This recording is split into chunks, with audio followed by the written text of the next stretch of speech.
Como vai, pessoal? Estamos de volta. Mais uma etapa estudando ação penal, nosso tema 14. Esta aula 34 de todo o curso completo. Nesta aula, vamos ver condições da ação a partir dos elementos da ação penal, para você começar a entender o que são condições da ação, da onde que se extrai as condições da ação. Então, é um assunto que vamos abordar para fins propedêuticos. Depois, condições da ação, considerações prévias, mas também uma parte de preparação para você entender bem esse assunto. A diferença entre juízo de admissibilidade e juízo de mérito, teoria da asserção. Então, até a teoria da asserção, a gente está introduzindo o assunto, dando os contornos, as nuances do assunto condições da ação. E a partir daqui, condições gerais específicas, já vamos ver cada uma delas de forma pontual as condições da ação. Vamos ver as condições genéricas da ação penal, possibilidade jurídica do pedido. Eu botei um asterisco aqui, porque eu vou explicar para vocês que o CPC de 2015 ele excluiu as condições da ação de seu texto. Isso teve uma certa repercussão no processo penal. Depois veremos legitimatio ad causam, ou legitimidade para a causa, interesse de agir, uma controvérsia sobre a justa causa como condição da ação penal, por conta dessa lei 11.719 de 2008, que foi conhecida como reforma do processo penal, uma das leis que vieram com esse intento de reformar o Código de Processo Penal. Vamos ver também condições específicas da ação penal, condição específica de procedibilidade e condição específica de prosseguibilidade. É um conceito que você precisa entender, essa diferença. Também a jurisprudência ao longo da aula e questões de concurso ao final para fixar o seu conhecimento. Então vamos em frente, dando início com condições da ação a partir dos elementos da ação. Nós temos as partes, o pedido e a causa de pedir. Aí eu te pergunto, o que são elementos da ação? Eu vou trabalhar com vocês com exemplo para você raciocinar sobre isso. Imagine um carro. O carro tem volante, tem roda, tem porta, tem motor. Então, cada elemento desse sozinho é alguma coisa? Bom, é o motor, é a roda, é o volante, é a porta, mas não é o carro em si. Então, cada item desse separado, nós chamamos de elemento do carro. Agora, aqui na nossa ação penal, toda ação penal tem partes? Ou tem ação penal sem partes? Não, não tem. Então, o processo penal, que será instaurado pela ação penal, esta que possui partes. Toda ação penal tem pedido? Tem. Tem o pedido ao final da ação penal. E a causa de pedir? Sim, tem uma causa legitimante, uma causa que vai demonstrar um interesse de agir para que a pessoa vá até o Poder Judiciário e acione o Estado. Então, parte, pedido e causa de pedir são os elementos da ação penal. Então, uma questão essencial, uma necessidade que se tenha parte, pedido e causa de pedir. É uma constatação que se faz de plano. Qualquer pessoa constata como se fosse abrir os olhos e ver a luz do dia. É uma constatação fática, a partir da experiência que qualquer ação penal é constituída por esses três elementos. E a partir da constatação desses três elementos, há um desdobramento da razão humana para identificar nuances. Quais são as nuances? Bom, se toda ação penal tem partes, qualquer pessoa pode ser parte, aí entra o estudo da legitimácio ad causa. Qualquer pessoa pode figurar nessa ação penal ou precisamos avaliar quem pode. Outra situação, qualquer pedido pode ser feito na ação penal ou quais os pedidos que não são aceitos numa ação penal? E a causa de pedir? Quais são as causas de pedir que legitimam ou não o interesse da pessoa em agir, em acionar? Então verifica-se o quê? Condições da ação a partir dos elementos da ação. Isso é um desdobramento. E essa ideia, esse entendimento que eu estou passando para vocês, vai te ajudar a lembrar das condições da ação, dos elementos da ação e o porquê do estudo desse assunto, ok? Então vamos em frente agora a aprofundar mais na nossa aula. Condições da ação, considerações prévias. Na aula passada, eu mostrei essa questão de concurso aqui para vocês, de 2018, STJ Técnico Judiciário. E nós conversamos sobre a teoria eclética, que é o que disse essa questão. A teoria eclética da ação, adotada pelo ordenamento jurídico brasileiro, define ação como um direito autônomo e abstrato, independente do direito subjetivo material, mas que é condicionada a requisitos para que se possa analisar o seu mérito. Aí eu comentei com vocês sobre essas teorias da ação, que você estuda de forma mais aprofundada nas aulas de processo civil, e disse que nas aulas de processo penal, essa teoria da ação não é comum de ser cobrada, as teorias, etc. e tal, mas sim as características da ação penal. Vimos o mnemônico PASSA, que é público, abstrato, subjetivo e autônomo. E eu comentei um pouco com vocês, falei que no processo civil você estuda toda a evolução da teoria da ação a partir da teoria imanentista, passando pela teoria concreta da ação, teoria abstrata da ação, até chegar na teoria eclética. E que isso nada mais, nada menos quer dizer que houve uma evolução no sentido de se trabalhar com a separação entre o direito de ação e o direito material em jogo. Logo, concluímos que a teoria eclética recebeu esse nome porque pegou aquilo que foi considerado de melhor em cada uma das teorias. Então, o direito de ação não é totalmente arbitrário, porque depende do preenchimento de alguns requisitos para que se possa analisar o seu mérito. E esses requisitos, eles são avaliados à luz do direito material em questão. Então, a título de exemplo, se alguém injuriou você, você tem um direito de ação público e subjetivo, autônomo, abstrato, de ajuizar uma queixa em face dessa pessoa. Só que para que você tenha o mérito dessa ação analisada, você precisa preencher alguns requisitos. E esses requisitos são avaliados à luz do direito material em questão. Mas com ele não se confundem, porque se houver essa confusão, mutatis mutandis, não estaremos trabalhando com a separação entre o direito objetivo, material e o direito de ação. E como que a doutrina solucionou esse problema? Com os conceitos de juízo de admissibilidade e a partir da teoria da asserção. Logo, o que é o juízo de admissibilidade e o juízo de mérito? Juízo de admissibilidade é aquela análise que o magistrado faz no momento de recebimento da denúncia ou da queixa. Então, uma análise perfunctória com relação ao mérito da causa. Porque se o juiz aprofunda muito aqui nesse momento as questões que sequer foram objeto de contraditório ainda, não teve nem instrução processual, ele estará invadindo o mérito. Então, para dar o direito de ação à pessoa, esse gozo ao direito de obter um julgamento de mérito, é preciso apenas que o magistrado exerça um juízo de admissibilidade e não um juízo de mérito. Então, olha aqui o 395. A denúncia ou queixa será rejeitada quando faltar condição para o exercício da ação penal. Observou que a condição da ação está expressamente prevista no CPP? Agora você vai perguntar, mas e o inciso 1, o inciso 3 e esse pressuposto processual? Nós vamos estudar a inépcia da inicial da ação penal, pressupostos processuais e a justa causa da ação penal. Nós já vimos isso nas aulas de inquérito. Nessa aula de condições da ação, eu só vou trazer um conhecimento a mais para você, que é aproximar essa justa causa como um requisito também da ação penal, trabalhando a justa causa, inclusive, como uma condição também da ação penal. Mas vamos aguardar mais à frente para você não se confundir. Tá? Mas isso aqui nós vamos aproximar, tá ok? Condição da ação e a justa causa também vamos aproximar. Mas eu quero que você vá por partes, a gente precisa estudar por partes. Por isso que essa aula é só sobre condições da ação. Porque para você dominar qualquer matéria jurídica, você precisa estudar cada instituto jurídico separadamente e, ao final, com a sua experiência, com a observância daqueles preceitos de Eduardo Culturi para advogado, de que o direito, ele se aprende estudando, mas se exerce pensando. Então você estuda cada instituto jurídico separadamente e depois, pensando, você estará exercendo o direito e sistematizará todo o conhecimento na sua mente. Aí você junta tudo.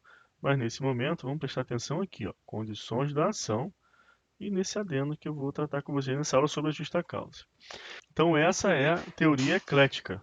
Assim, a par desta definição dada nesta questão do CESP, você aí na sua casa pode definir o direito de ação penal como um direito público subjetivo, autônomo e abstrato a um julgamento de mérito, preenchidos os requisitos previstos em lei. E você define, então, por consequência, as condições da ação como a análise realizada pelo magistrado em exercício do juízo de admissibilidade, na verificação do preenchimento dos requisitos da ação penal proposta por seu titular, necessária ao gozo de um julgamento de mérito. Ok, pessoal? Então vamos seguir, que eu tenho mais duas considerações prévias para passar para vocês. A primeira é o seguinte: o Código de Processo Civil de 73, ele fazia uma previsão sobre condições da ação. Na literalidade, essa expressão, condições da ação. Então eu vou mostrar para vocês aqui o texto, que fica mais fácil de entender. Esse aqui, ó, é o CPC de 73. E no artigo 267, ele dizia que o processo seria extinto sem resolução do mérito quando não concorrer qualquer das condições da ação. Aí ele falava da possibilidade jurídica do pedido, legitimidade das partes e interesse processual.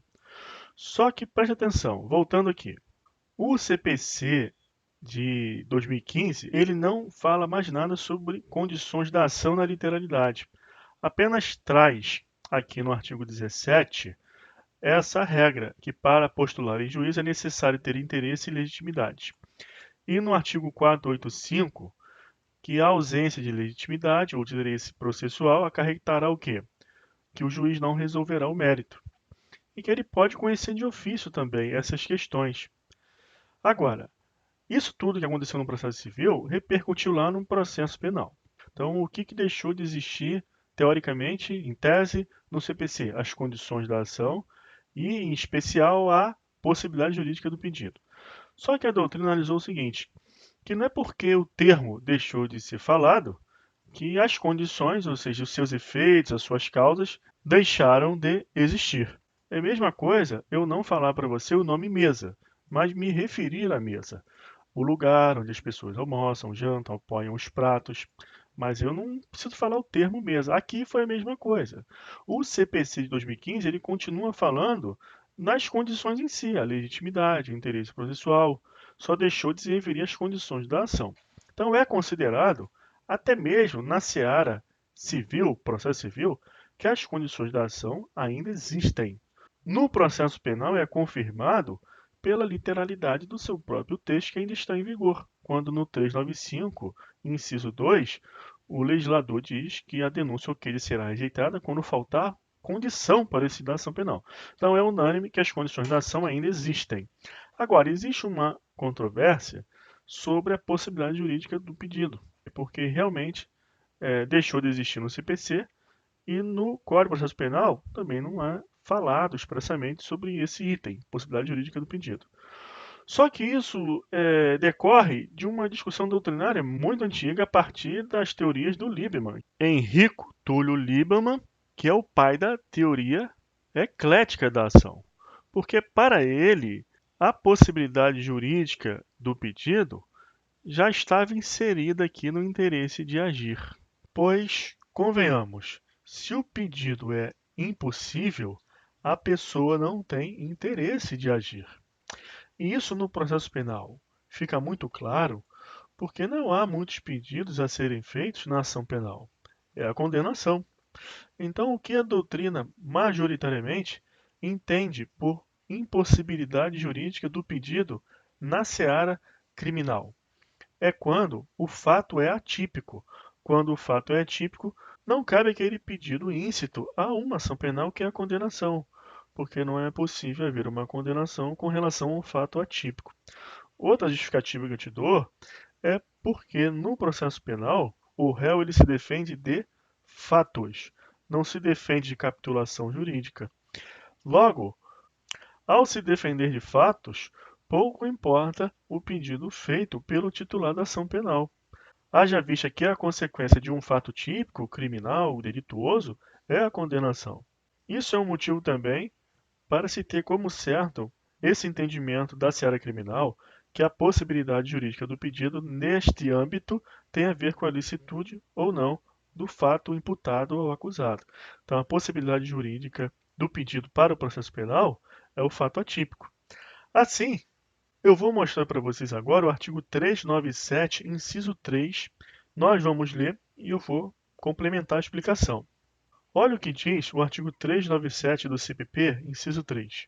Após o cumprimento do disposto no artigo 396-A e parágrafos deste Código, isso aqui tem a ver com a citação para se defender, então o réu se defendeu. O juiz deverá absolver sumariamente o acusado quando o fato narrado não constituir crime. Então, a hipótese de fato atípico, ela leva à absolvição sumária, que é uma decisão de mérito. Logo, você lembra eu dizer no início da aula que a análise das condições da ação tem a ver com uma visualização perfunctória realizada em sede de juízo de admissibilidade? Porque se o juízo for de mérito, a decisão de mérito. Então, a análise da possibilidade jurídica do pedido aqui no CPP, à luz do 397, leva a uma decisão de mérito, por conta da determinação de absolvição sumária aqui do acusado, absolver sumariamente. Assim, a possibilidade jurídica do pedido é entendida hoje como realmente ausente da análise das condições da ação, lá no CPC. Aqui no CPP ainda há essa controvérsia, por conta dessa análise que eu estou fazendo com você agora.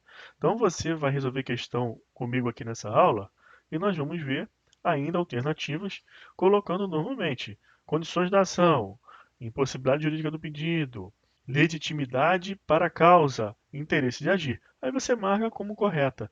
Se por um acaso chegar uma questão abordando a controvérsia, você também vai saber responder. Tá certo, pessoal? Então vamos retornar lá ao nosso texto e eu preciso ainda fazer mais uma consideração com vocês acerca das condições da ação.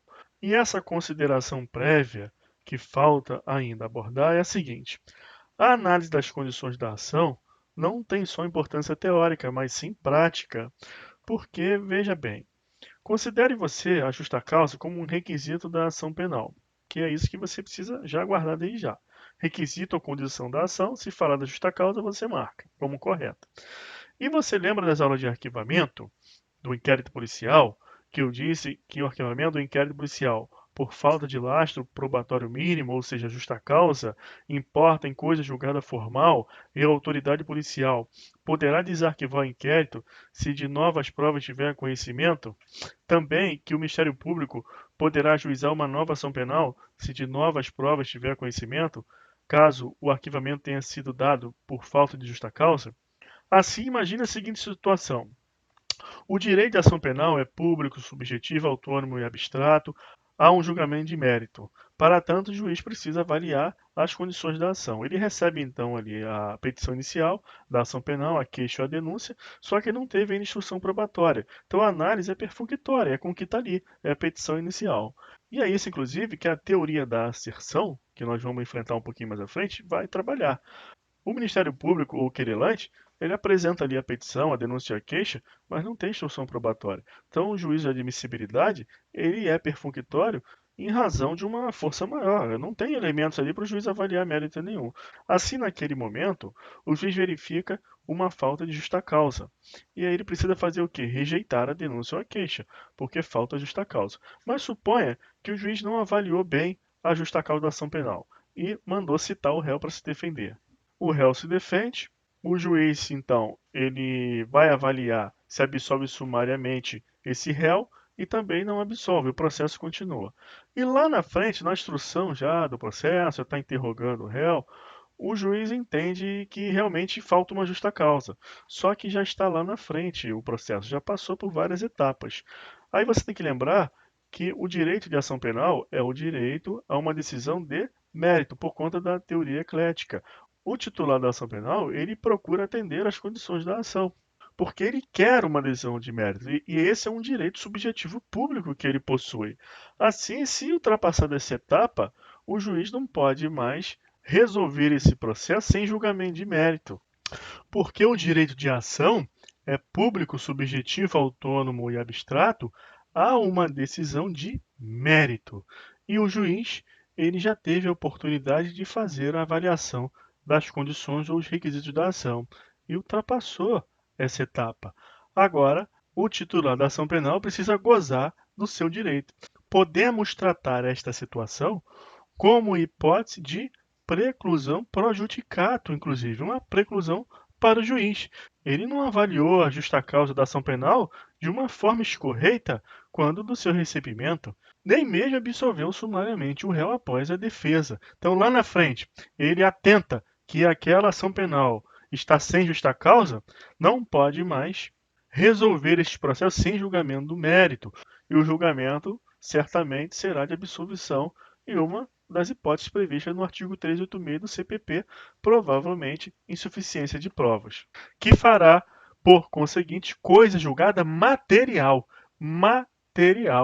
e não poderá mais nem a autoridade policial proceder a novas investigações, nem mesmo o Ministério Público ajuizar uma nova ação penal. Então, essa repercussão prática na análise das condições da ação no processo penal é muito severa, é muito grave. Por isso, há o debate acirrado na doutrina acerca da necessidade de fundamentação plena e exauriente do ato jurisdicional que recebe ou rejeita a denúncia e que nós enfrentamos já na aula de atos jurisdicionais. Então, o card está aparecendo aqui em cima, é importante que você tome conhecimento assistindo essa aula. Dá uma olhada também no artigo 516 do CPP e o 517. Você verá que o artigo 516, ele diz que o despacho que rejeita a denúncia, ele deve ser fundamentado. Mas o 517, ao tratar do recebimento, não fala nada sobre a necessidade de fundamentação.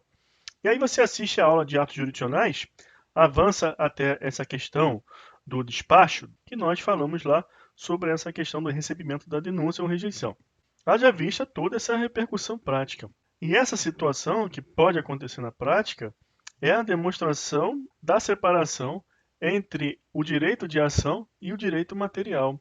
O titular da ação penal, ele ajuiza uma ação penal com direito ao julgamento de mérito. É isso que ele quer. E o juiz precisa avaliar a presença das condições da ação. E o titular da ação penal não tem garantido se a decisão de mérito será a seu favor, que ele quer a condenação. Então você observa nesses casos a demonstração da separação total da autonomia, essa característica da autonomia do direito da ação penal, representado pela não vinculação ao direito material pretendido. É lógico que o titular da ação penal ele quer a condenação, mas o direito de ação penal não é isso. O direito a uma decisão de mérito condenatória. É o direito a um julgamento de mérito. E nesse nosso exemplo, ele recebe o quê? Uma decisão de mérito no sentido da absolvição, com força de coisa julgada material. Então, olha a importância aí da análise das condições da ação penal e da fundamentação desse despacho que recebe o que rejeita. Tá certo, pessoal? Então, vamos avançar agora. E aqui está o artigo 3º do CPP, que eu coloquei para lembrá-los que na aplicação analógica, o Código de Processo Penal não faz distinção com relação à natureza do diploma.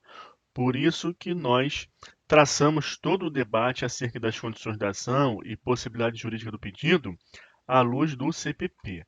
Para maiores esclarecimentos, acesse o card que aparece aqui em cima e assista a aula de fontes mediatas do processo penal, que você vai complementar o seu entendimento.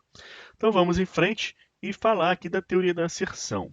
Lembra que eu conversei com vocês que a análise das condições da ação ela é perfunctória? O juiz recebe a denúncia ou queixa, ele tem que analisar de plano se as condições da ação estão presentes. Então tudo isso perderia a lógica se o juiz tivesse que invadir o mérito para analisar a presença das condições da ação. Então lembra da nossa definição e do conceito que as condições da ação são requisitos para que o titular da ação penal ele possa gozar de um julgamento de mérito. Para isso tem que atender certos requisitos previstos em lei. Isso é feito a partir de uma análise perfunctória da situação material, dos fatos narrados que, segundo o autor da petição, refletem uma realidade dada. Então, para a teoria sanar essa problemática, precisou desenvolver a teoria da asserção, porque eu volto a frisar a vocês, porque pode ser um pouco difícil de compreender já que demanda abstração. Toda a celeuma se deve por conta da separação entre o direito material e o direito de ação. Só que aí surgiu essa problemática a partir da teoria eclética, por conta que a análise dos requisitos do direito de ação deve ser feita à luz da relação material em debate. Assim surgiu a teoria da exceção para justificar esse problema e pulverizá-lo, eliminar esse tipo de problema. Então eu trouxe aqui um caso concreto, que é uma decisão nesse processo da segunda vara civil da comarca de Macaé do Tribunal de Justiça do Estado do Rio de Janeiro. A magistrada foi bastante brilhante aqui na decisão, porque discorreu de uma forma escorreita acerca da teoria. E esse tipo de fundamentação você encontra nas decisões judiciais quando o réu alega ausência de condições da ação. O juiz precisa fundamentar e afastar, a depender do caso, essa alegação preliminar. Então aqui, argue segundo o réu preliminar de carência de ação, ante a falta de legitimidade passiva, pois que não teve qualquer relação direta com os transtornos elencados da inicial. Então o réu, ele fez uma preliminar, alegou carência da ação por conta da legitimidade ad causa. Então pouco importa o que ele alegou aqui. Eu quero te mostrar a fundamentação que a magistrada fez com relação à alegação de carência da ação, porque ela vai se referir à teoria da asserção. Inicialmente, urge ressaltar que, conforme acertada a lição doutrinária, o direito processual civil positivo adotou a concepção eclética sobre o direito de ação. Então, eu estou falando do processo civil, mas lembra aqui do nosso artigo 3º, que nos permite trabalhar com a mesma ideia para o processo penal. Logo, considerando este como um direito ao julgamento de mérito da causa, então a teoria eclética sobre o direito de ação considera o direito de ação a um julgamento de mérito da causa, por isso subordinado a determinadas condições estabelecidas pelo Código, que devem ser analisadas tendo como base a relação jurídica de direito material. Se o direito de ação é o direito a um provimento de mérito, surge então a necessidade de distinção entre mérito da demanda e as condições da ação. E o que você lembra dessa passagem aqui? Do que nós falamos acerca do juízo de mérito e o juízo de admissibilidade. O que se afigura deveras complexo, uma vez que, conforme já ressaltado, tais condicionantes são apuradas sob o prisma da própria relação de direito material. E aí volta aquele problema doutrinário da autonomia do direito de ação. Ora, se o direito material é distinto do direito de ação e com ele não se confunde, como que então que para avaliar as condições da ação faz-se necessário beber das águas do direito material? E aí, para solucionar a questão, foi elaborada a chamada teoria da asserção. Para solucionar a questão, foi elaborada a chamada teoria da asserção, ou prospettazione, que é uma palavra do idioma italiano, que significa a exposição de um problema, uma hipótese, uma questão, sem dar a solução, segundo a qual as condições da ação devem ser analisadas. Grava isso aqui, eu vou destacar, tomando-se por verdadeiros, inicial e hipoteticamente, os fatos declinados na petição inicial. Então agora você vai refletir tudo que nós estudamos até aqui, porque daqui a pouco vamos ingressar nesse assunto, condições gerais específicas, que é o assunto em si das condições da ação. Então você raciocina, reflete, entenda bem esta abstração e por que se toma por verdadeiros inicial e hipoteticamente os fatos declinados na petição inicial para fins de análise pelo magistrado em seu juízo de admissibilidade do que está ali na petição inicial. Então agora você, na sua vida prática, vai olhar o juiz fundamentar na teoria da asserção, você já vai saber do que significa. E você será capaz de avaliar em sua atividade profissional se a petição que chega até as suas mãos, se a parte contrária atende os requisitos das condições da ação. Você vai saber avaliar isso na prática, levando em consideração que o que importa é o que está na petição. Então, isso é um pulo do gato para você. Você sabe que estará trabalhando corretamente se for fundamentar uma preliminar de ausência de condições da ação. Ok, pessoal? Seguindo em frente, condições gerais e específicas. Esta é fácil. Existem as condições gerais, que são aplicáveis a toda e qualquer ação, e as condições específicas, que somente são analisadas com base em ações determinadas. Então, eu tenho as gerais, todas as ações, você vai precisar analisar a presença destas condições da ação. E tem algumas ações especiais, determinadas, que só para aquelas você precisa avaliar algo a mais, que são condições específicas. Vamos estudar agora as condições genéricas da ação, que você já ouviu falar sobre elas, que são a possibilidade jurídica do pedido, legitimatio ad causam ou a legitimidade para a causa e o interesse de agir. Com relação à possibilidade jurídica do pedido, você vai lembrar aqui do ABS, do asterisco, lembrar de tudo que eu conversei lá em cima, não vou repetir agora, acerca do cotejo com a teoria do processo civil a partir da edição do CPC de 2015, que excluiu a possibilidade jurídica do pedido.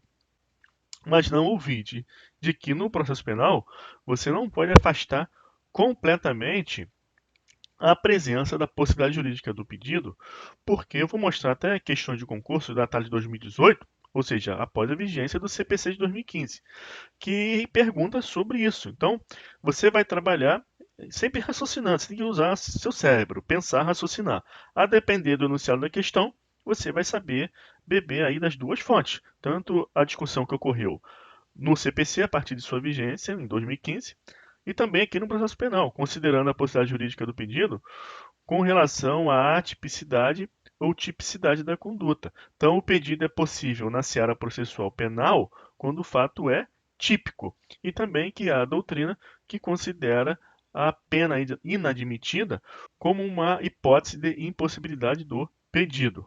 E aqui eu tenho exemplos práticos para você que vai auxiliar no seu entendimento. Olha a data aqui, ó, 2018, hein? Olha a jurisprudência. Tribunal Regional Federal 4, região, recurso em sentido estrito criminal. Não há que se falar em crimes de calúnia, difamação ou injúria, devendo ser mantida a rejeição da inicial pela impossibilidade jurídica do pedido.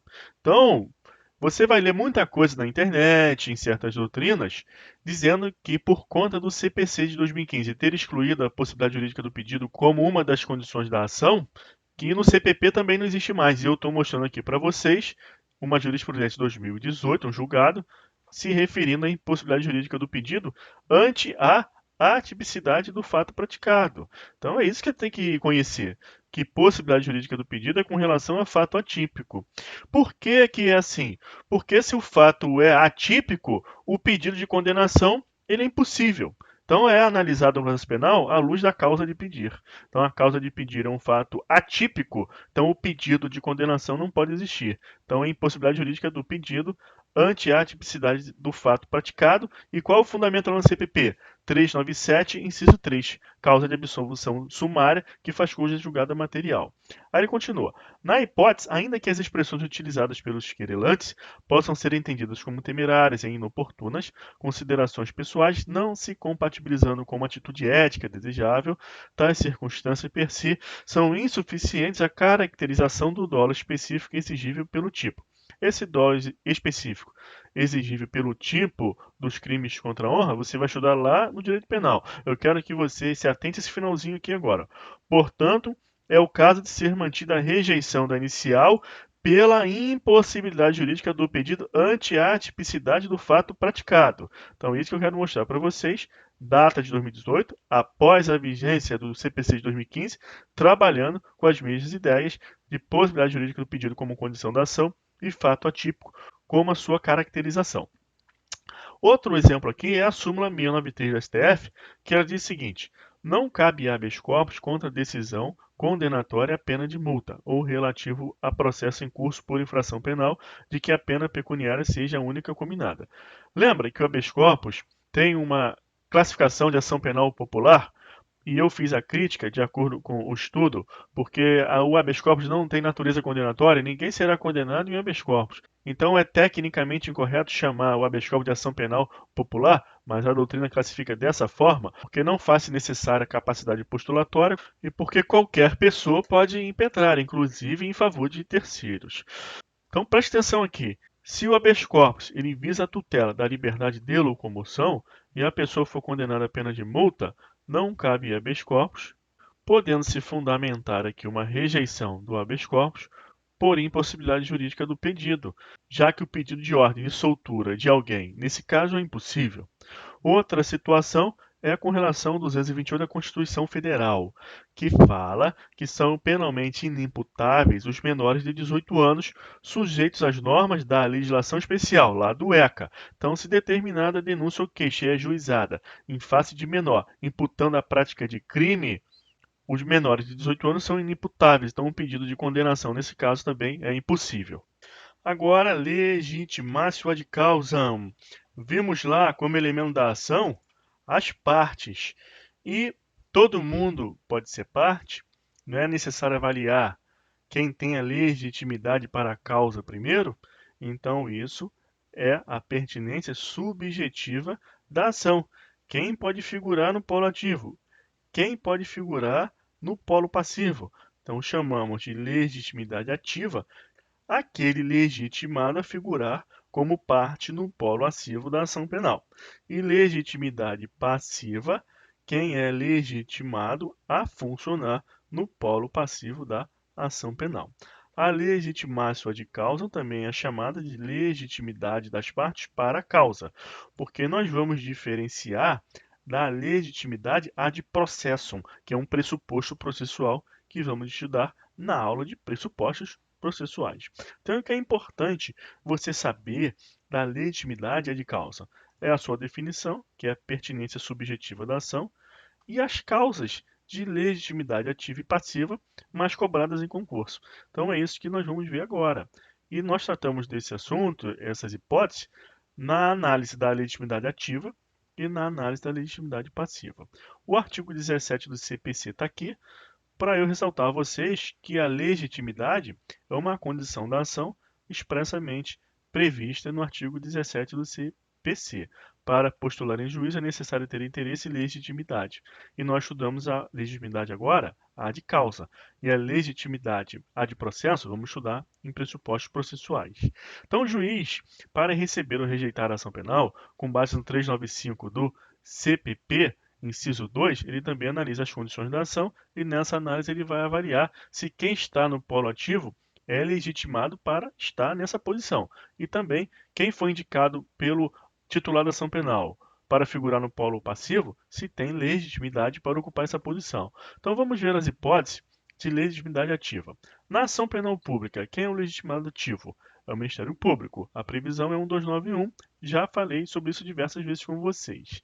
Na ação penal privada, temos o ofendido ou representante legal. Imagina o menor que foi ofendido. Ele é o titular da ação penal, mas precisa estar representado, por exemplo, pelos seus pais, para juizar a queixa. Também temos o CAD, no caso de morte ou declaração de ausência, cônjuge, ascendente, descendente, irmão. Isso tudo está no artigo 30 e 31 do CPP. Então, na ação penal privada, é legitimado ativo para figurar no polo da acusação o ofendido, ou o representante legal, o CAD, e aqui, ó, o curador especial. Esse está lá no 33 do CPP. Quando que vai existir a figura do curador especial?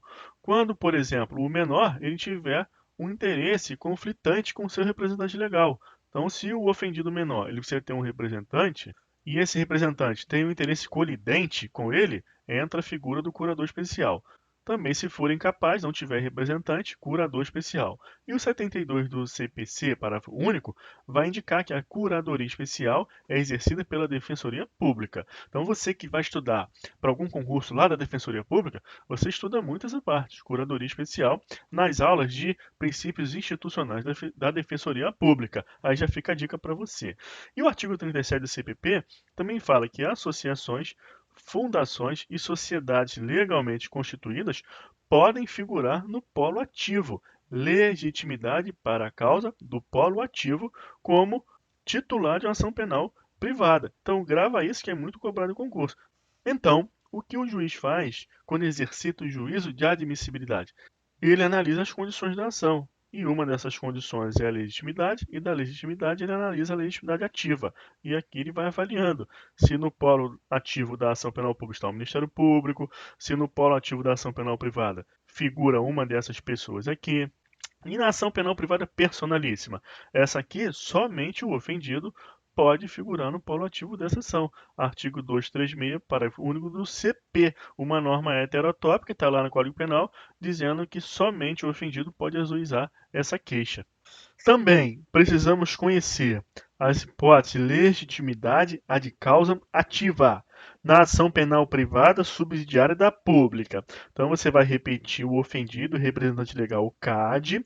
A ação penal privada subsidiária da pública é uma autorização constitucional, está aqui artigo 5º, inciso 59 da Constituição da República de 88, cumulado com esses artigos do CPP, que tratam do ofendido, representante legal, e o CAD. Então, o Ministério Público não ofertou denúncia no prazo legal, mandamento constitucional. O ofendido, o seu representante e o CAD podem o quê? Acionar mediante queixa na ação penal pública, com base no artigo 30 e 31 do CPP. Então, isso, tranquilo, basta repetir aqui o que está na ação penal privada. Agora, memorize isso aqui agora. Entidades, órgãos da administração pública direta ou indireta e associações destinadas à defesa dos direitos do consumidor. Então, uma legislação extravagante, a lei do Código de Defesa do Consumidor, artigo 82, inciso 2 e 3. Por exemplo, PROCON. O PROCON é uma autarquia. A autarquia é uma entidade da administração indireta. Quem faz parte da administração indireta que nós vimos? A autarquia, fundações públicas, empresas públicas e sociedade de economia mista. Então, todos esses entes são legitimados ativos para ação penal privada subsidiária da pública, se for destinado à defesa dos direitos do consumidor, inclusive associações legalmente constituídas há pelo menos um ano. Tudo isso com base no artigo, aqui eu vou corrigir, artigo 80 do CDC. Então você vai ler o artigo 80 do CDC, depois você vai ler o artigo 82, inciso 3 e 4 do CDC e vai procurar memorizar aquele dispositivo. Com relação às associações, no finalzinho aqui do inciso 4, vai dizer o quê? Dispensada a autorização assemblear. E esse texto é cobrado em concurso público. Procura ler todos os dispositivos que nós estudamos em nossas aulas, porque a lei seca é sempre cobrada em concurso público. Então vai para frente e este tipo de questão é o que te coloca acima na classificação do seu concurso público, porque infelizmente é uma questão mais específica e que é comum ter uma estatística maior de erro. Então são esse tipo de questão que você tem que acertar. Então vamos para frente e ver agora as hipóteses de legitimidade passiva ad causa. Você não terá muita dificuldade em reconhecer o legitimado ad causam passivo na ação penal, porque não existe muitas hipóteses. Então, a pessoa natural com idade igual ou maior que 18 anos, à luz do artigo 228 da Constituição da República, que nós lemos acima, é legitimado passivo ad causam. E como as condições da ação são verificadas de forma perfunctória no exercício do juízo de admissibilidade pelo magistrado, de acordo com a teoria da asserção, ele vai ler na peça se o imputado é maior que 18 anos e está preenchido o requisito legal da legitimidade passiva. Agora, com relação a pessoas jurídicas, você deve atentar que é possível que pessoas jurídicas figurem excepcionalmente como legitimado ad causam passivo em ação penal nos crimes ambientais. Repito, nos crimes ambientais. Então, observa essa situação atual de Brumadinho, que você verifica no noticiário, que tanto a pessoa jurídica vale, quanto as pessoas físicas envolvidas respondem por crime ambiental. Então, uma hipótese que tanto a pessoa natural com idade igual a maior de 18 anos, as pessoas físicas envolvidas na tragédia de Brumadinho, responsáveis, e a pessoa jurídica vale por crime ambiental, respondem. Afastada a teoria da dupla imputação. O que diz a teoria da dupla imputação? Que nos crimes ambientais, para haver condenação, tanto a pessoa jurídica quanto as pessoas físicas envolvidas serem condenadas conjuntamente, porque não teria sentido afirmar a existência de crime ambiental cometido por pessoa jurídica sem o comando de pessoas físicas. Essa interpretação era acolhida no STJ, Só que o STF, ele deu uma decisão em sentido contrário ao STJ, afirmando que é possível haver uma condenação isolada da pessoa jurídica e isolada da pessoa física, sem qualquer comprometimento. Então, pode acontecer da empresa Vale ser condenada e as pessoas físicas absolvidas. As pessoas físicas serem condenadas e a pessoa jurídica Vale absolvida. Ou ambos condenados, pessoa jurídica e pessoa física. Por quê? O STF, no RS 548-181, afastou a teoria da dupla imputação. E o STJ, posteriormente, veio acompanhar esse entendimento do STF. Então, a legitimidade passiva de pessoa jurídica em ação penal é fundamentada com base no 225, parágrafo 3º da Constituição Federal e no artigo 3º da Lei de Crimes Ambientais, bem como o afastamento da teoria da dupla imputação pelo STF no RS 548-181. Ok, pessoal? Seguindo em frente, guarde isso aqui também, que a ilegitimidade de parte no processo penal é causa de nulidade. E um exemplo prático e acadêmico que eu passo para vocês agora é aquela hipótese em que o motorista de uma empresa, com o carro da empresa, ele atropela alguém e comete um ilícito culposo em direção de veículo automotor. A vítima, então, manifesta seu interesse, em caso de lesão corporal culposa, em ver os responsáveis processados e condenados. O titular da ação penal, na hipótese, que é o Ministério Público, à luz do artigo 129, inciso 1 da Constituição Federal e artigo 88 da Lei de Juizados Especiais Criminais, denuncia a pessoa jurídica e o motorista, o empregado. Nesse caso, a pessoa jurídica ela é ilegítima para figurar no polo passivo dessa ação penal, porque pessoas jurídicas somente podem figurar em polo passivo de ação penal por crime ambiental. Então, essa é uma hipótese de nulidade. Então, toda vez que você verificar ilegitimidade passiva de causa, é causa de nulidade. É uma hipótese de nulidade absoluta, pode ser declarada a qualquer momento pelo magistrado em fase do processo, e este é um regramento especial do CPP, então você guarda isso. Agora eu vou mostrar duas jurisprudências para vocês, para que percebam como isso pode ocorrer na prática. Que é o TRF, quarta região, e ele é na época da vigência do CPC de 73. Então, o que aconteceu? O Ministério Público denunciou por descaminho, é o 334 do CP, que é a de ação penal pública incondicionada. Só que depois o juiz ele desclassificou, à luz do artigo 383 do CPP, que é emendácio de BL, que vamos estudar mais à frente no nosso curso, passando a tratar dos fatos descritos na denúncia e comprovados durante a instrução como crime contra o registro de marca, que é um crime previsto no artigo 190, inciso 1, da Lei de Propriedade Industrial. Este crime é de ação penal privada, precisa ter um ajuizamento da queixa. E aí houve a conclusão pelo seguinte: tratando-se de ação de iniciativa privada, após a desclassificação, por não ter sido promovida mediante queixa do ofendido ou de quem tem a qualidade para representá-lo, falta-lhe o quê?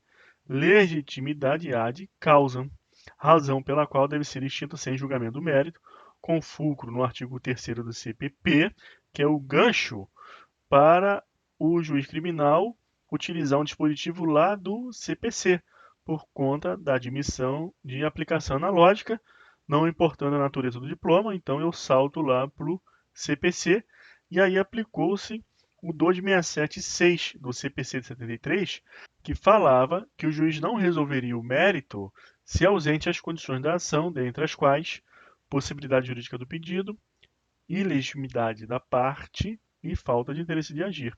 Hoje, esse assunto do CPC é tratado no quadro 856, só que tirou lá do texto a possibilidade jurídica do pedido. Só resta hoje prevista interesse de agir e legitimidade da parte. Mas o sentido é o mesmo, o juiz não resolverá o mérito.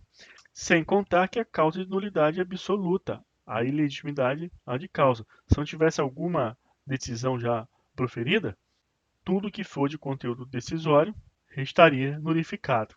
E aqui, nessa outra jurisprudência, a situação é bem interessante, porque você é capaz de trabalhar com vários conceitos e regras que nós já estudamos. Olha só, é uma revisão criminal. Revisão criminal, nós não estudamos ainda.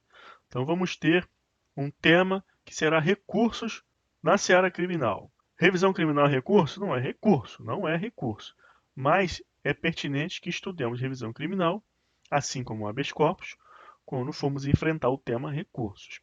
Então se concentra aqui no seguinte agora, para você poder entender.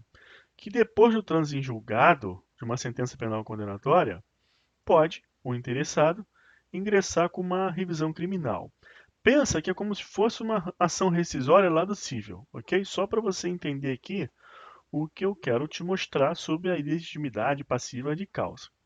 Então, houve uma revisão criminal julgada pelo Tribunal de Justiça do Estado de Rondônia. O que aconteceu? O condenado, ele comprovou de forma superveniente, por intermédio de retificação judicial de registro de nascimento, que ao tempo da infração ele era menor de 18 anos de idade, o que nulifica toda a ação penal por ilegitimidade passiva de causa. Por quê? Porque uma das hipóteses de ilegitimidade é a pessoa ser de idade menor que 18 anos, nos termos do artigo 228 da Constituição Federal, porque o menor de 18 anos é inimputável, sujeito à legislação especial, o ECA. Logo, ele comprovou em revisão criminal, através de uma retificação judicial de sua certidão de nascimento, que ele era menor de 18 anos à época dos fatos. Como consequência, ilegitimidade passiva de causa e nulidade de todo o ato jurisdicional de conteúdo decisório, sentença condenatória e acórdão que confirmou. Nos termos do que? Artigo 228 da Constituição Federal e 27 do CP, que vão tratar da mesma situação. Menor de 18 anos é inimputável, sujeito à legislação especial. E o 5642 do CPP, que trata da nulidade.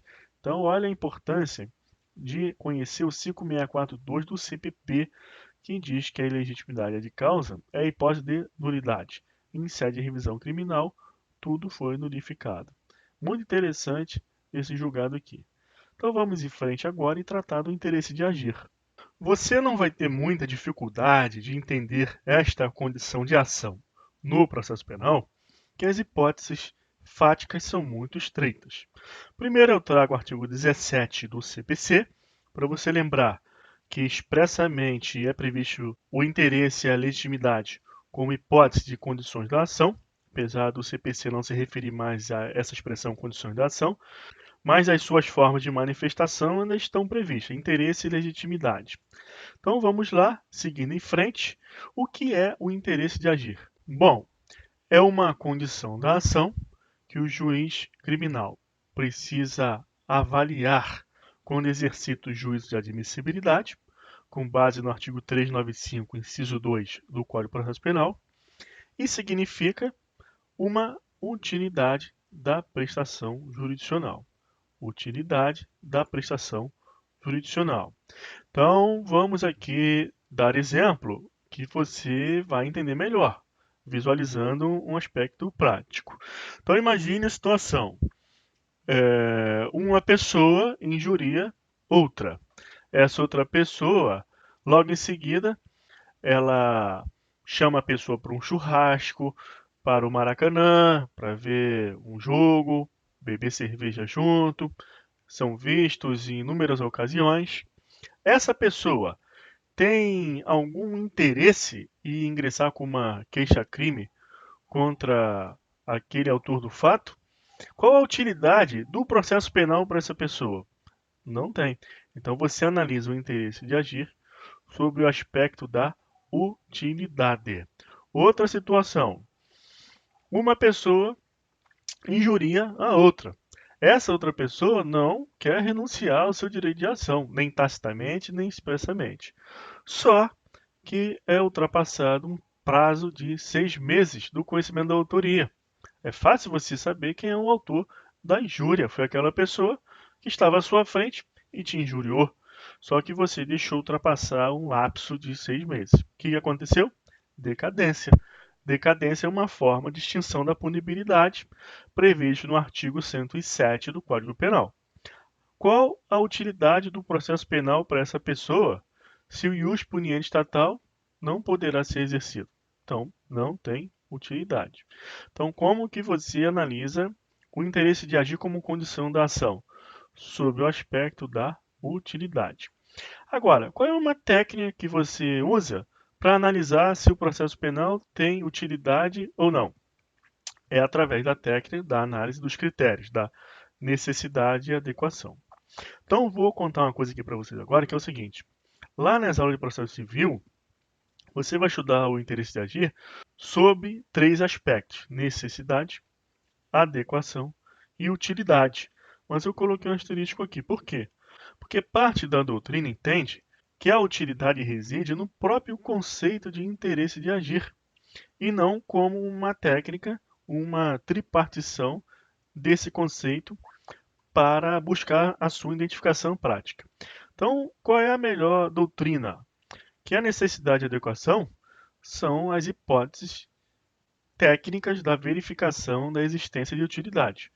E a utilidade é o próprio conceito de interesse de agir, identificado pela necessidade e adequação da medida. Então, não tem necessidade, não tem adequação, não tem utilidade.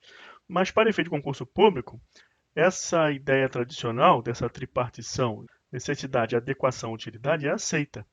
Então, você já entendeu a explicação, responde a prova de acordo com o seu enunciado. Tá legal? Então, vamos lá. No início da tratativa desse assunto, interesse de agir, eu falei que você não terá dificuldade em trabalhar com essa condição de ação no processo penal. Por quê? Porque a necessidade do processo penal para a aplicação da pena é in re ipsa. Você não tem como pretender que determinado autor do fato acusado receba uma pena sem o processo. Então, quando eu expliquei o fundamento constitucional da ação penal, nós explicamos essa necessidade de respeito ao devido processo legal, contraditório e ampla defesa. Então, nula pena sine judicia. Não tem pena sem processo. É uma necessidade in re ipsa. Você ouve muito essa expressão in re ipsa lá no direito do consumidor, quando fala que o dano moral é in re ipsa incito na própria ofensa, haja vista a responsabilidade objetiva do fornecedor de produtos e serviços. Muitas decisões judiciais, muita tese jurídica trabalha com essa expressão in re ipsa para se referir ao dano causado em sede de responsabilidade objetiva. Então, aqui é a mesma coisa. A necessidade da atuação jurisdicional através do processo penal é íncito à seara criminal. Então, é possível falar que a necessidade do processo penal sempre estará presente. Por quê? Nula pena sine judicio, não tem pena sem processo. Agora, qual é uma exceção? Que isso aqui sim pode cair em algum concurso público e você vai acertar, porque nós estamos tratando disso agora. Na transação penal do artigo 76 da Lei dos Atos Especiais Criminais, ainda não existe ação penal. Basta você ler o artigo 76 e o 77 lá da Lei 9.099 de 95 para que você constate essa situação. Observa lá que o Ministério Público, em se tratando de crime de ação pública, ele oferta a transação penal, que é uma pena restritiva de direitos que o juiz virá aplicar caso aceite.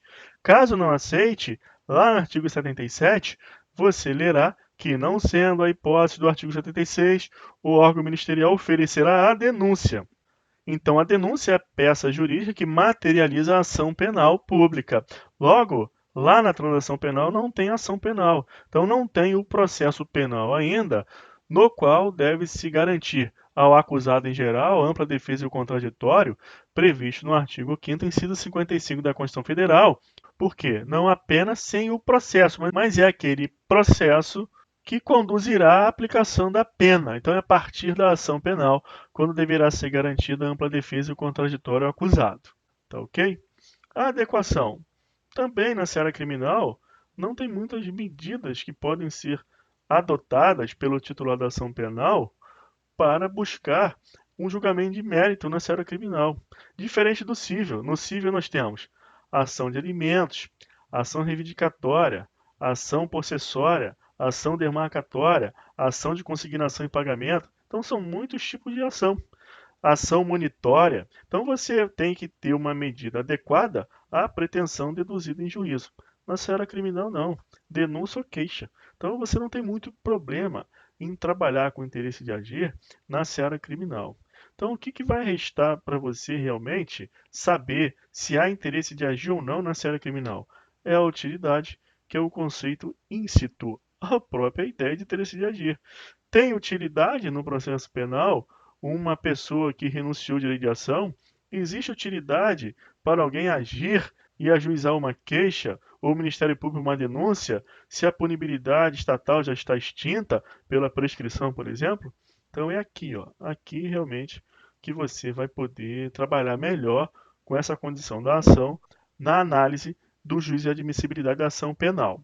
Isso é importante você entender até mesmo para avaliar a necessidade de interposição de um habeas corpus, de uma adesão de que recebe uma denúncia ou queixa, ou para o ofendido ou o Ministério Público interpor o recurso em sentido estrito, nos termos do artigo 581, inciso 1 do CPP, em caso de rejeição da queixa ou da denúncia. Ok, pessoal, seguindo em frente, aqui eu trago novamente a súmula 693 do STF. Quando tratamos da possibilidade jurídica do pedido, eu disse que a doutrina considera incitar o interesse de agir essa análise, ainda mais após a vigência do CPC de 2015, quando excluiu a possibilidade jurídica do pedido expressamente do texto do novo CPC, tratando no artigo 17 apenas do interesse e legitimidade. Então você vai trabalhar com a possibilidade jurídica do pedido e interesse de agir raciocinando com a mesma ideia de utilidade.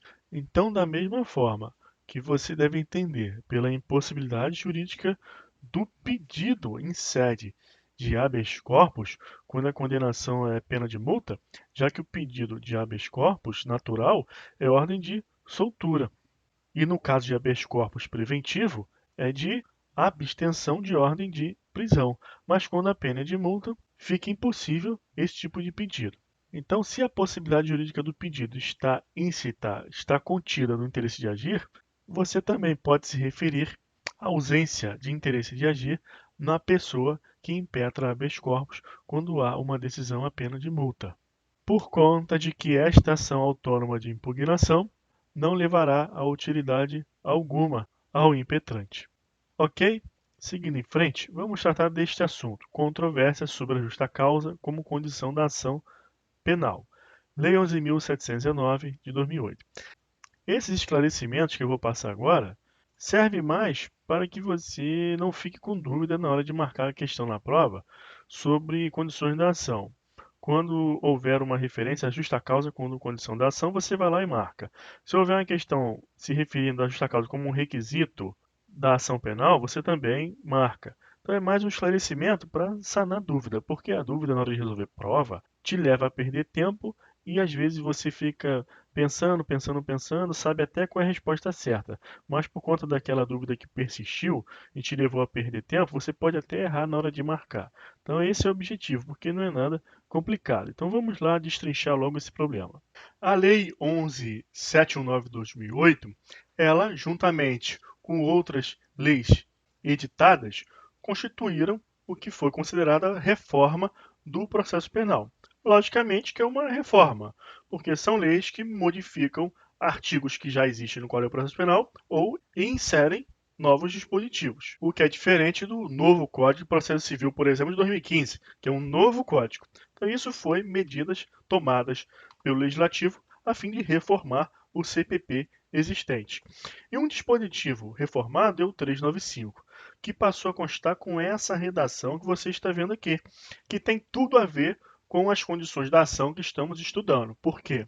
Artigo 395 diz: a denúncia ou queixa será rejeitada quando for inepta, faltar condição da ação e pressuposto processual e faltar justa causa para o exercício da ação penal. Logo, de plano, você constata que a Lei 11.719 de 2008 trouxe condições para que a ação penal fosse admitida e o processo penal tivesse início, de forma que, ao final, seja possível o exercício do ius puniendi pelo Estado, aplicando uma pena ao acusado, sem violação do devido processo legal, constitucionalmente assegurado no artigo 5º, inciso 54 da Carta da República vigente. E aí surgiu uma celeuma doutrinária, porque condição para ação apareceu em um inciso e justa causa em outro. E aí passou-se a questionar se a justa causa deveria ingressar no critério de condição da ação ou se seria um requisito especial da petição inicial. Bom, para você que é operador de direito, em sua atuação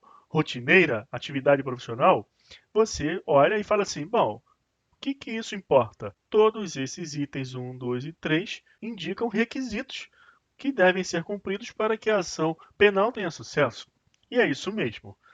Essa situação é uma celeuma doutrinária, acadêmica. Então, isso tem muita importância numa prova dissertativa. Aí você vai estudar essa celeuma a fundo e vai tratar de toda essa situação, a importância que tem, se é relevante a justa causa ser uma condição da ação ou um requisito especial, enfim. Nós vamos resolver questão de concurso e você vai observar que ora a justa causa é tratada como condição da ação, ora como requisito especial, você vai marcar a questão de acordo com o enunciado. Sabendo que, na prática, tudo isso aqui constitui requisito para o sucesso ou não da ação penal, em termos de que seja um ato jurídico eficaz, capaz de instaurar um processo penal idôneo. E para que você tome consciência de que esta questão é de menos importância, eu vou mostrar agora esta jurisprudência aqui do STJ de 2012, tratando todas as espécies de condição da ação que estudamos como justa causa para ação penal. E aí você vê como que a coisa fica ainda mais interessante, exigindo que você leia os enunciados da questão, raciocine e entenda o que o examinador quer de você, o que ele está te perguntando. E você vai marcar de acordo com a solicitação do examinador da banca do concurso. Olha aqui, ó. A verificação da existência da justa causa para a ação penal vale dizer da possibilidade jurídica do pedido, do interesse de agir e da legitimidade para agir é feita a partir do que contido na peça inaugural, teoria da asserção, que não pode ser corrigida ou modificada pelo magistrado quando do seu recebimento. Então, frisou isso aqui? A justa causa tanto é o laxo probatório mínimo, um requisito da ação penal previsto no artigo 395, inciso 3, como também foi tratado pelo STJ como todas as espécies tradicionais de condição da ação já conhecidas no meio jurídico e acadêmico. Então, presta atenção nisso, relaxe, que ao final desta aula nós iremos resolver questões de concurso e eu vou mostrar como trabalhar com esse tipo de questão. Agora vamos tratar das condições específicas da ação penal. Somente ações determinadas devem respeitar o requisito das condições específicas. E como que você trabalha com esse assunto para o seu concurso? Simplesmente você memoriza quais são as condições específicas. Então, representação do ofendido é uma condição específica da ação penal pública condicionada. Está no artigo 100, parágrafo 1º do CP e artigo 24 do CPP. Requisição do ministro da Justiça é uma condição específica também da ação penal pública condicionada. Está no artigo 100, parágrafo 1º do CP e 24 do CPP. Por que eu destaquei de amarelo estas duas condições específicas? Porque elas são as mais comuns e, estatisticamente, são as mais cobradas.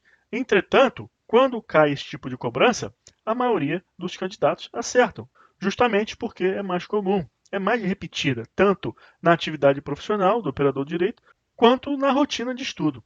Agora, esses itens aqui que já estão em vermelho, eu sugiro que você memorize, dê uma atenção a eles, para quando cair no concurso você não errar estas questões. Haja vista que a incidência de erro nas perguntas respectivas são maiores e é a sua chance de galgar uma classificação maior no certame. Então, crime cometido por brasileiro no estrangeiro tem uma condição específica para esse tipo de ação, que é entrar o agente no território nacional, ser o fato também punível no país em que for praticado, estar o crime incluído entre aqueles pelos quais a lei brasileira autoriza a extradição, não ter sido agente absolvido no estrangeiro ou não ter aí cumprido a pena, não ter sido agente perdoado no estrangeiro ou por outro motivo não estar extinta a punibilidade, segundo a lei mais favorável.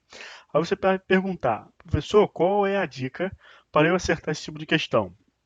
A dica é a seguinte: leia e releia o artigo 7º, parágrafo 2º do Código Penal, tá aqui, ó, não é CPP não, é Código Penal. E lembre que estas são condições específicas para a ação penal no crime cometido por brasileiro no estrangeiro. Mas essa é a dica? Essa é a dica, não tem outra saída. Você precisa memorizar. É igual quando você estuda direito administrativo e o professor vai tratar com você a Lei 8.666 de 93, que trata de licitações de contratos. E você observa que não tem para onde correr, você tem que decorar tudo, um monte de inciso. E é isso aqui, é o que acontece quando você vai estudar estas condições específicas da ação penal. Então vamos lá. Agora, crime cometido por estrangeiro contra brasileiro fora do Brasil. O que você vai fazer? Você já decorou todas estas condições que estão aqui no crime cometido por brasileiro no estrangeiro. Então são essas todas, mais estas três aqui. Reunião das condições do item 3, é a decoreba lá de cima. Não foi pedida ou negada a extradição desse estrangeiro. E houve requisição do ministro da Justiça. Isto aqui está previsto no artigo 7º e parágrafo 3º. Então, crime cometido por brasileiro no estrangeiro é o parágrafo 2º e o cometido por estrangeiro contra brasileiro fora do Brasil, os requisitos, parágrafo 3º. Aqui, item 5. Na ação penal privada personalíssima, a condição específica desta ação é o trânsito em julgado da sentença que anulou o casamento. Artigo 236, parágrafo 2º, porque somente o cônjuge ofendido pode entrar com a ação penal privada personalíssima, que é aquela respectiva ao crime do artigo 236 do CP. E no parágrafo único deste dispositivo está previsto o trânsito em julgado da sentença que anulou o casamento como uma condição específica para esse tipo de ação. Não se preocupe, porque vamos estudar ação penal privada em aula própria e vamos repetir tudo isso aqui, inclusive com mais detalhes. Outra, condição específica nos crimes contra a propriedade material. Qual é a condição específica? Exame pericial homologado pelo juiz. Está aqui o RESP 738328-SP, tratando-se de crimes contra a propriedade industrial, daqueles que deixa vestígios, a perícia técnica comprobatória da materialidade é a condição de procedibilidade para o recebimento da queixa. Então, olha esse termo aqui, condição de procedibilidade. É a expressão usada também para designar as condições específicas da ação. Então, como regra geral, você guarda que todo crime que deixa vestígios faz-se necessário o exame de corpo de delito, a perícia técnica. E no caso dos crimes contra a propriedade material, esta perícia técnica constitui uma condição específica da ação.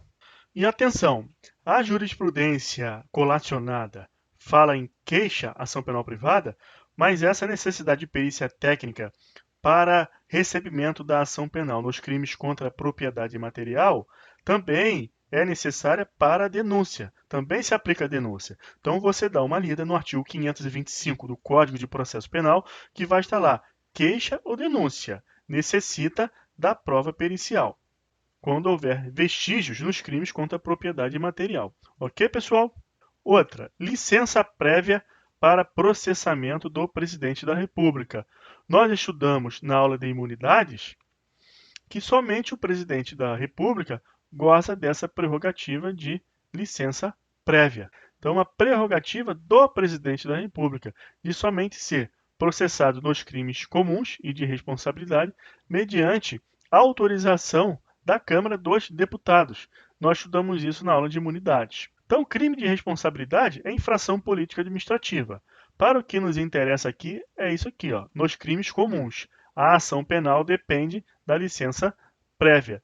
Para o presidente da República, ser julgado onde? No STF. E crime de responsabilidade é julgado no Senado. Se perguntar se a licença prévia é condição específica de procedibilidade para instauração do processo perante o Senado Federal, você analisa o enunciado e responde como correto.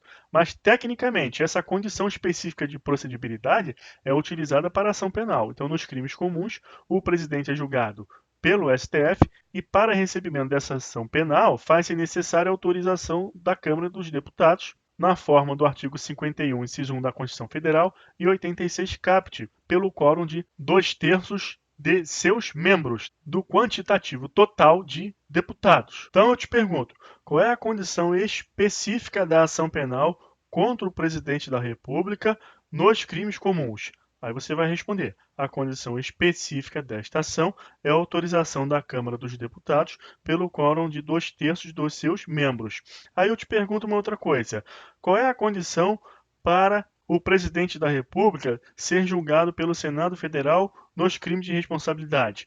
Aí você vai dizer, a licença prévia. Mas se tiver constando no enunciado ou alternativa da questão, condição específica de procedibilidade nos crimes de responsabilidade, licença prévia, o sentido é o mesmo, você marca. O que eu estou frisando para você, que tecnicamente nós usamos essa expressão, condições da ação, condição de procedibilidade para a ação, nas ações penais. Crime de responsabilidade não é infração penal, é infração política administrativa, então observe o enunciado da questão para você não errar.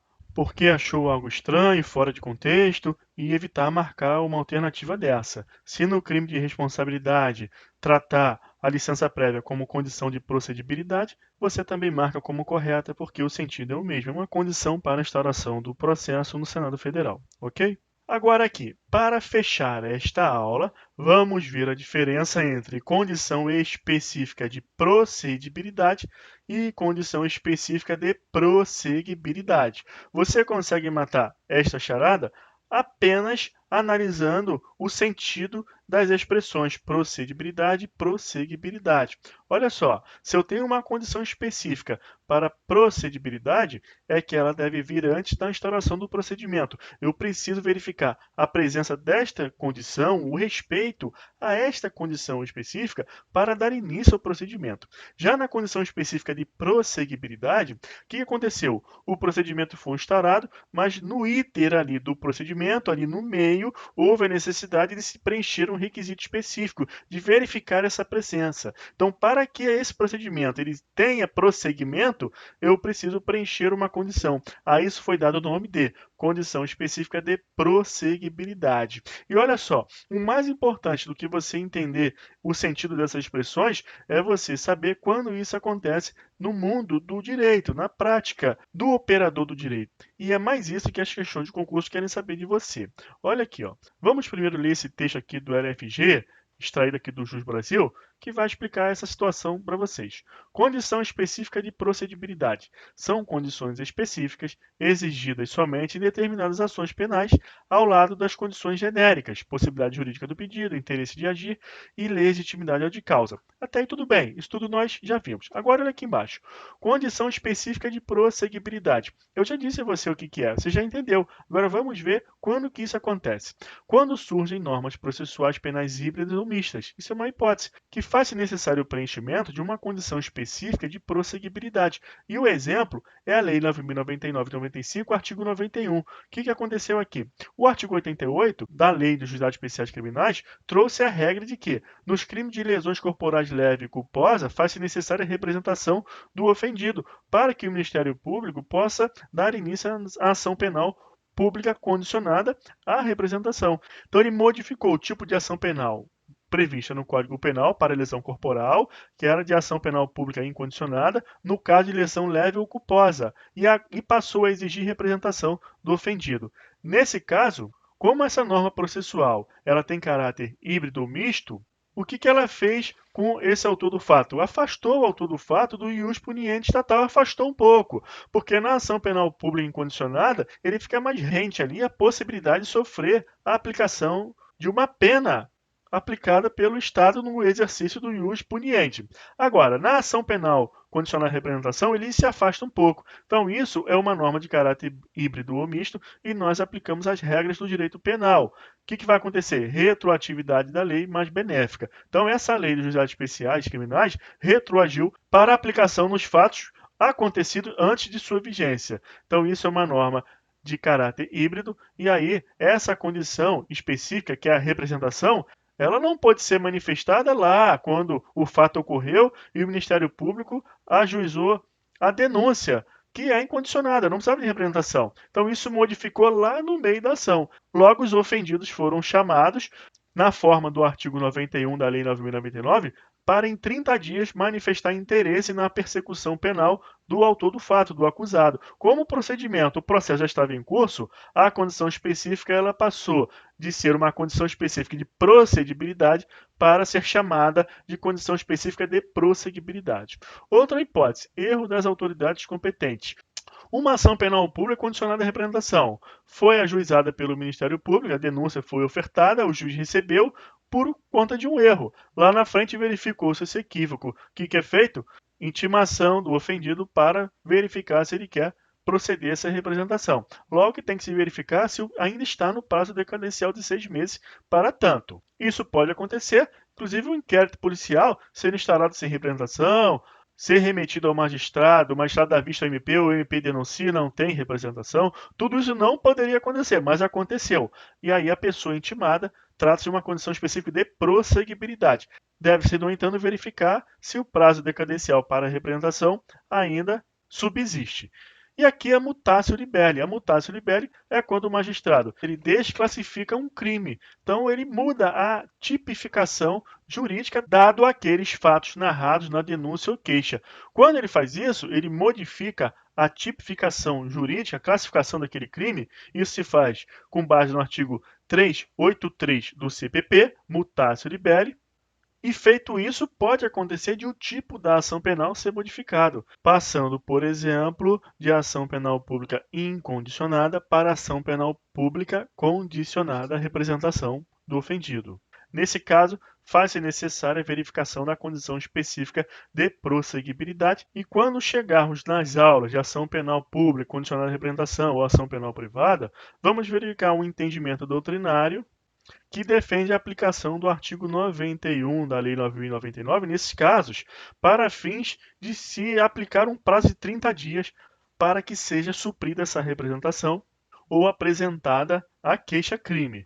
Porque verifica comigo, imagina uma situação, ação penal pública incondicionada no crime de desacato. Então, o Ministério Público ofertou a denúncia por crime de desacato. O juiz, no caso, ele desclassifica para o crime de injúria qualificada, aquela injúria cometida contra o funcionário público no exercício de suas funções, que é de ação pública condicionada à representação. Então, o funcionário público ele não tinha o que fazer. O Ministério Público entendeu que era ação pública incondicionada. Ele não imaginava que tinha que apresentar a representação ou ajuizar uma queixa. Haja vista a legitimação no crime de injúria cometida contra o funcionário público no exercício das funções ser de legitimidade concorrente. Então, poderia ele ajuizar uma queixa ou o Ministério Público uma ação pública condicionada à representação. Mas o Ministério Público entendeu que era um desacato. Quando o juiz desclassifica, que surge a notícia que ele precisa representar ou ajuizar a queixa. Então, nesse caso, há um entendimento doutrinário que defende a aplicação do prazo de 30 dias. No caso de já expirado esse prazo decadencial de 6 meses, que é o que pode acontecer. Ok? Então é isso, pessoal. Agora é a hora da luta, do treinamento. Vamos fixar todo o nosso conhecimento. Questão número 1, 2018. Analista técnico, defensoria. São condições da ação para o Código de Processo Penal, embora haja doutrina divergente, a possibilidade jurídica do pedido, o interesse de agir e a legitimidade de partes. Questão de 2018, abordando a possibilidade jurídica do pedido. Verifique que é após o CPC de 2015. Então, estamos tratando de processo penal, por isso eu alerto que tem que ter muito cuidado com essas noções que você verifica na internet ou em algumas doutrinas, ao dizer que a possibilidade jurídica do pedido acabou tanto no CPC quanto no CPP.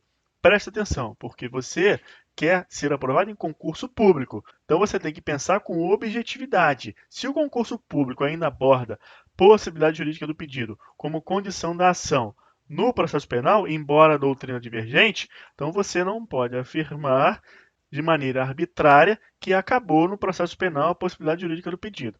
Ok? fique com a mente aberta, porque você vai fazer uma prova dissertativa, uma prova oral, e tudo isso é elemento para você abordar e mostrar que você sabe o seu conhecimento. Então, isso aqui é verdade.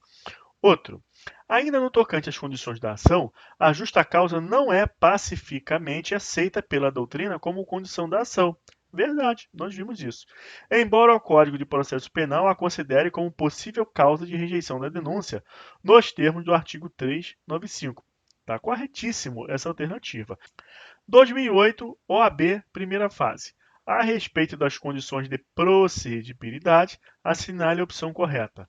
Nos crimes contra a honra do Presidente da República, a requisição do Ministro da Justiça é a condição de procedibilidade para a ação penal, que deve ser providenciada no prazo legal de 6 meses a contar da data do fato. Essa alternativa está falsa por conta desse final, que deu um prazo de 6 meses para a requisição do Ministro da Justiça, quando nós já vimos que não tem prazo para requisição. O que está correto nessa alternativa? É afirmar que a requisição é condição de procedibilidade da ação penal nos crimes contra a honra do Presidente da República. Falso. Nos crimes cometidos fora do território nacional, são condições de procedibilidade a entrada do agente no território nacional e o fato de o crime não ser punível no país em que for praticado. Errado. É o crime ser punível no país em que for praticado. E esse não aqui deixou a alternativa errado. Falso. Nos crimes comuns e de responsabilidade praticados pelo Presidente da República, é a condição de procedibilidade a autorização do Senado Federal para ser instaurado o processo. Está errado. A autorização deve vir da onde? Da Câmara dos Deputados, pela maioria qualificada de 2/3 de todos os membros. Falso. Havendo vestígios nos crimes contra a propriedade material, o exame pericial é a condição de procedibilidade para a ação penal. Verdadeiro. Correto. Outra, 2006, CESP, procurador. Na aplicação da lei brasileira aos crimes praticados por estrangeiro contra brasileiro fora do Brasil, exige-se a requisição do ministro da Justiça como condição de procedibilidade. Correto? Artigo 7º, parágrafo 3º do Código Penal. Outra, 2011, analista judiciário, TRE. Há descumprimento de uma das condições da ação, por impossibilidade jurídica, no pedido de anulação de pena de multa em habeas corpus. Verdadeiro. Vimos isso. O habeas corpus é uma ação autônoma de impugnação que visa a proteção da liberdade de locomoção. Se não está em jogo a liberdade de locomoção do paciente, mas uma aplicação de pena de multa, então há uma impossibilidade jurídica do pedido. 2019, Defensoria, Defensor Público. A representação do ofendido e a requisição do Ministro da Justiça são condições de procedibilidade eventualmente exigidas para o exercício da ação penal de iniciativa pública. Está correto. Qual é a ação penal de iniciativa pública que eventualmente pode exigir a condição de procedibilidade, qual seja requisição ou representação? É a ação penal pública condicionada. Então, a pergunta está certa, fez um alvoroço aqui, um estrelismo, mas está correta. Daria para brigar por uma anulação se o final aqui tivesse exercício de ação penal pública condicionada, porque aí não é eventualmente, é sempre. Como ele colocou exercício de ação penal de iniciativa pública, ele não está dizendo qual é. Então, só será eventual a representação e requisição, porque a depender da ação ser pública incondicionada ou condicionada. Então, eventualmente, pode ser condicionada. Aí precisará da representação ou requisição, conforme o caso. Então, uma questão um pouco estranha, fez uma firula, mas está certa. Outra, 2013, analista, oficial leiloeiro. A legitimidade das partes, possibilidade jurídica do pedido e interesse de agir são condições da ação no âmbito do processo penal. Está correto. A questão de 2013, mas vimos uma de 2018. Então, se vier possibilidade jurídica do pedido, você marca também. Apesar da controvérsia sobre a natureza jurídica da justa causa, com alguns a incluí-lo dentre as condições da ação, a jurisprudência tradicionalmente a conceitua como lastro probatório mínimo para o regular exercício do direito da ação penal. Está correto. Nós vimos o que é a justa causa da ação penal quando estudamos inquérito policial. Então, é um requisito da ação penal? É uma condição da ação? Marca também que é. É lastro probatório mínimo? Isso é o que ela é mesmo, é a definição de justa causa da ação penal. Então, está tudo correto. Além das condições gerais, existem as condições especiais da ação, que apenas incidiriam em certas espécies de ação penal, como a representação do ofendido e a requisição do ministro da Justiça. Correto também. O ofendido, em nenhuma hipótese, será parte legítima para dar início à persecução penal de uma ação penal originalmente pública. Está errado, porque o ofendido pode, através de uma queixa, dar início à ação penal privada caso o Ministério Público não ofereça a denúncia no prazo legal. Isso por força de mandamento constitucional. Então, isso aqui está errada. E outra coisa que eu sempre lembro, quando verificar essas expressões em questão de concurso, nenhuma hipótese, sempre, nunca, jamais, duvida. Geralmente, a questão está errada.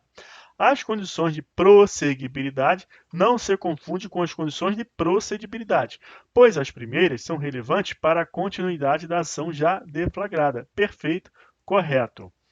Outra, 2017, Oficial de Justiça. As fundações, associações ou sociedades legalmente constituídas não poderão exercer ação penal por não haver previsão na lei processual que autorize o exercício da referida ação por pessoa jurídica? Falso, vimos que sim, ação penal privada. 2017. Não poderá o juiz, em qualquer fase do processo, declarar de ofício a extinção da punibilidade. Pode sim, marca verdadeira, e nós vamos ler essa literalidade aí no CPP.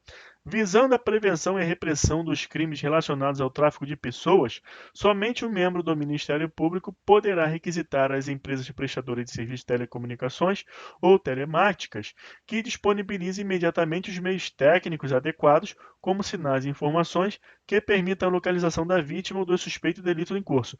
Essa questão de concurso, ela já segue a título de revisão. Eu falei para vocês que ao longo do curso eu vou trazer sempre questões que se referem a aulas anteriores, para a gente poder ir revisando ao mesmo tempo, aproveitar a oportunidade. Isso aqui nós já vimos em aulas anteriores. Qual é o pulo do gato aqui que eu dei quando nós estudamos esses artigos do CPP, que é o 13A e 13B? Que quando for para localização de pessoas, eu preciso localizar, eu estou invadindo um pouco mais a privacidade das pessoas. Então eu preciso de autorização judicial. Logo, o Ministério Público e a autoridade policial, ambos podem fazer a requisição e precisa de autorização judicial, caso seja para localizar, porque eu já invado mais a privacidade das pessoas. Agora, você não pode esquecer que a autoridade policial também pode agir com o Ministério Público, os dois, que têm esse poder investigativo. Haja vista que são crimes que necessitam de uma atuação imediata. Então, o delegado de polícia e o Ministério Público, na tarefa investigativa, podem fazer requisição às empresas prestadoras de serviço mediante autorização judicial quando é para localizar. Agora, quando é só para buscar informações cadastrais, eu não vou localizar, aí não precisa de autorização judicial. Então, aqui tem dois erros. Faltou a menção à autoridade policial e faltou a autorização judicial. Então, isso aqui é falso. Outra, a informação referente à existência de filhos, respectivas idades e se possuem alguma deficiência, o nome e o contato de eventual responsável pelos cuidados dos filhos, indicado pela pessoa presa, deverá ser colhida somente na fase do interrogatório do acusado? Não. Vimos também na aula de inquérito que a autoridade policial também deve colher tais informações. E isso mitiga a discricionalidade dos atos de investigação. A autoridade policial é obrigada a fazer isso. Então, isso aqui é falso. Logo que tiver conhecimento da prática da infração penal, dentre outras providências, a autoridade policial deverá dirigir-se ao local providenciando para que não se altere o estado de conservação das coisas até a chegada dos peritos criminais. Isso aqui é verdadeiro, trata-se de um ato de investigação da autoridade policial e muito cobrado em concurso. O interesse de agir, uma das condições da ação penal, diz respeito à pertinência subjetiva para a ação? Não, ele está se referindo à legitimidade e à de causa, e não ao interesse de agir. Falso. 2017, técnico judiciário. Desde o advento da Lei 11.719 de 2008, que alterou dispositivos do Código de Processo Penal, as condições da ação penal são a possibilidade jurídica do pedido, o interesse de agir e a legitimidade. Olha que questão capciosa. Ele está se referindo à Lei 11.719 de 2008, que foi uma das leis proposta para o fim de reformar o CPP. E é essa lei que traz a justa causa como um requisito da ação penal para fins de impor ao magistrado a análise da rejeição ou admissão da peça acusatória no exercício do juízo de admissibilidade. Então ele quer tratar com você que dá justa causa. Por isso que eu te alertei que você deve olhar o enunciado e identificar o que o examinador quer de você. Ele quer que você enfrente aqui a questão da justa causa. Então essa questão aqui está errada porque faltou incluir a justa causa. Olha o que ele diz: desde o advento da Lei 11.719, que alterou o dispositivo do CPP, o 395, que fala das condições da ação, da inépcia, da justa causa, dos pressupostos processuais, e ele vai e não menciona aqui a justa causa. E ele trata a justa causa como uma condição. Então é uma questão capciosa para técnico judiciário. Então não tem vida fácil. Tudo é difícil, precisa estudar. Vamos estudar que você consegue. Aí fica fácil para você que estudou. Então essa alternativa é falsa. 2014, estágio forense, Ministério Público do Rio. São requisitos gerais para o regular exercício do direito de ação penal: possibilidade jurídica do pedido, interesse de agir, legitimidade da parte e a justa causa. Tudo bem, está tudo certo. As condições de procedibilidade constituem-se em requisitos específicos para o exercício da ação penal, pois têm caráter processual e se ligam somente à admissibilidade e à persecução penal, como, por exemplo, a representação do ofendido ou quem tem a qualidade para representá-lo e a requisição do ministro da Justiça. Verdade. Questão bonitinha, dando a definição, tranquilinha, tá certo. 2017, Oficial de Justiça. A ação penal necessita de condições e requisitos para a sua subsistência. Tais elementos estão dispostos em lei e a sua ausência, no caso concreto, gera extinção da demanda. Nesse contexto, identifique e assinale a alternativa que não apresenta uma das condições legais da ação penal. Justa causa é uma condição da ação penal? É sim, é um requisito também. Trata como sendo. Vamos ver as outras alternativas para tentar saber o que ele quer. Se ele quer te explorar no conhecimento da controvérsia seguida da justa causa ou não. Legitimidade da parte? Também. Possibilidade jurídica do pedido? Também. Interesse de agir? É? Também. Ou o que está mais estranho aqui? Indivisibilidade da acusação. Então essa aqui é falsa, ele não quer o enfrentamento da controvérsia acerca da justa causa. Ele considera a justa causa como uma condição da ação. Então achamos a alternativa D errada. 2016, juiz de direito substituto. Não se admite a rejeição da denúncia com base na prescrição virtual do crime objeto da acusação. Está certa a questão. É aquela prescrição em perspectiva que eu já tratei com vocês. O Ministério Público, ele não pode requerer um arquivamento com base na prescrição em perspectiva. O que é prescrição em perspectiva? É quando o MP ele avalia o caso concreto e, por sua experiência, conclui que a pena aplicada na sentença condenatória será de X, e esse X imporá a prescrição do crime, porque a prescrição ela é calculada com base na pena máxima quando ele não tem condenação, mas houve a condenação, passa a ser calculada com a pena aplicada, aquela pena concreta. Então não é dado ao MP requerer arquivamento por isso, e por conseguinte não é dado ao juiz rejeitar a denúncia também com base na mesma situação de análise de prescrição virtual, abstrata. É aquela vedação bola de cristal que eu falei. É isso, pessoal. Vimos bastante coisa. Agora é hora do descanso, beber o café, relaxar, resolver questões, meditar um pouco no que você quer para a sua vida, qual concurso você quer passar e não desista. Vamos em frente. Até a próxima aula.